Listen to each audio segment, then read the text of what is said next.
রাজধানীর উত্তরায় milestone school ও কলেজে বিমান বাহিনীর প্রশিক্ষণ যুদ্ধবিমান বিধ্বস্তের ঘটনায় শতাধিক ব্যক্তি মারা গেছে বলে ধারণা করছেন জামায়াতের আমির শফিকুর রহমান। মঙ্গলবার বিকেলে রংপুর সদরের এক সংক্ষিপ্ত সমাবেশে তিনি কথা বলেন।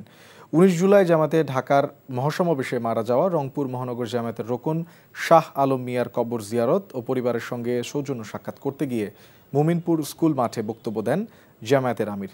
এ সময় চাঁদাবাজ দখলমুক্ত বাংলাদেশ গড়ার আশাবাদ ব্যক্ত করেন তিনি।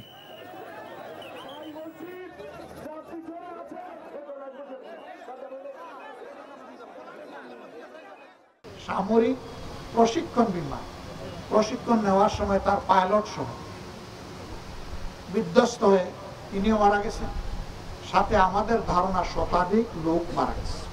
আমরা এই পরিবারগুলোর প্রতি সহানুভূতি প্রকাশ করছি যে বাংলাদেশে আমরা নিজেরা ইনশাল্লাহ চাঁদাবাজি করব না এবং কাউকে চাঁদাবাজি করতে দেব না।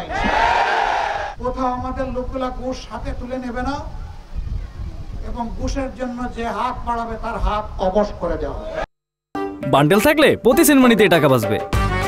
বিকাশ সেনমানি বান্ডেল কিনে জিতুন প্রতি লেনদেনে।